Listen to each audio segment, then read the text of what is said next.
నిత్య కళ్యాణం పచ్చ తోరణంలా బాసిల్లే తిరుమల వెంకటేశ్వరుని సన్నిధిలో రోజు ఏదో ఒక ఉత్సవం జరుగుతూనే ఉంటుంది. అన్ని ఉత్సవాలు నయనానందకరమే అయినా బ్రహ్మోత్సవాలకు ఉన్న ప్రాశస్త్యం వేరు. బ్రహ్మోత్సవానికి తిరుమల గిరులు సిద్ధమవుతున్నాయి. శ్రీవారి వార్షిక బ్రహ్మోత్సవాల కోసం స్కెడ్యూల్ ప్రకటించింది టీటీడీ. తిరుమల కలియుగ వైకుంఠం హిందువుల అతిపెద్ద ఆధ్యాత్మిక క్షేత్రం.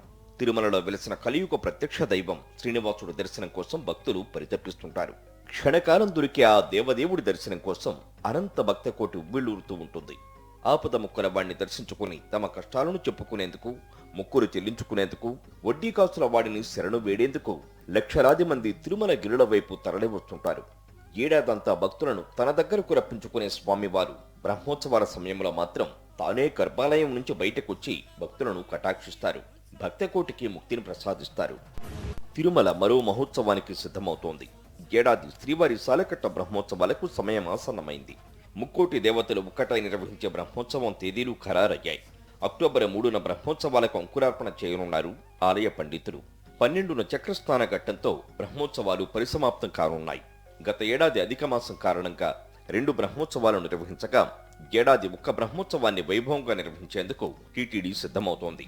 బ్రహ్మోత్సవాల సందర్భంగా 9 రోజుల పాటు స్వామివారికి జరిగే వివిధ వాహన సేవలు, స్వామివారికి నివేదించే నైవేద్యాలకు సంబంధించిన వివరాలను టీటీడీ ప్రకటించింది.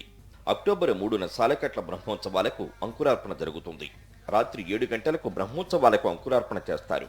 ఆ తర్వాత విశ్వక్సేన ఆరాధన జరుగుతుంది. అక్టోబర్ 4న మధ్యాహ్నం 3 గంటల నుంచి సాయంత్రం 5:30 వరకు బంగారు తిరుచి ఉత్సవం జరుగుతుంది. సాయంత్రం 6 గంటలకు ధ్వజారోహణం చేస్తారు. ధ్వజస్తంభంపై ధ్వజపటాన్ని ఆరోహణ చేయడంతో బ్రహ్మోత్సవాలు ప్రారంభమవుతాయి. అదే రోజు రాత్రి 9 గంటల నుంచి 11 గంటల వరకు పెద్దశేష వాహన సేవ జరుగుతుంది. బ్రహ్మోత్సవాల్లో తొలి వాహన సేవ ఇదే కావడం విశేషం. పెద్దశేష వాహనంపై శ్రీనివాసుడు ఉభయ దేవేరుడితో కలిసి భక్తులను కటాక్షిస్తారు. అక్టోబర్ 5న బ్రహ్మోత్సవాల్లో 2వ రోజు ఉదయం స్వామివారు చినశేష వాహనంపై భక్తులను అనుగ్రహిస్తారు. రాత్రి 7 గంటల నుంచి 9 గంటల వరకు హంసవాహన సేవ జరుగుతుంది. అక్టోబర్ 6న సింహవాహనంపై తిరుమాడ వీధుల్లో శ్రీవారు విహరిస్తారు. అదే రోజు రాత్రి ముత్యపు పల్లకి వాహన సేవ జరుగుతుంది. అక్టోబర్ 7న ఉదయం కల్పవృక్ష వాహనంపై మలయప్ప స్వామి భక్తులను అనుగ్రహిస్తారు. సాయంత్రం సర్వభూపాల వాహనంపై మాడవీధుల్లో మలయప్ప స్వామి విహరిస్తారు. అక్టోబర్ 8న మోహిని అవతారం, రాత్రి గరుడ వాహన సేవ జరుగుతుంది. బ్రహ్మోత్సవాలు జరిగే 9 రోజులు తిరుమలకొచ్చే భక్తులు ఒక ఎత్తైతే, గరుడ వాహన సమయంలో లక్షలాదిగా భక్తులు తిరుమలకు తరలివస్తారు. బ్రహ్మోత్సవాల్లో భాగంగా 6వ రోజు ఉదయం హనుమంత వాహనంపై ఉభయ దేవేరులతో కలిసి శ్రీనివాసుడు తిరుమాడ వీధుల్లో విహరిస్తారు. అదే రోజు సాయంత్రం స్వర్ణ రథోత్సవ సేవ జరుగుతుంది.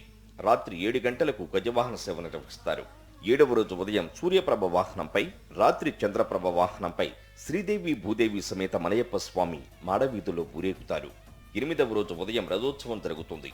రాత్రి అశ్వవాహనంపై స్వామివారు భక్తులను కటాక్షిస్తారు. 9వ రోజు చక్రస్నాన ఘట్టాన్ని నిర్వహిస్తారు. ఆ తర్వాత ధ్వజారోహణంతో సాలెకట్ల బ్రహ్మోత్సవాలు పరిసమాప్తమవుతాయి.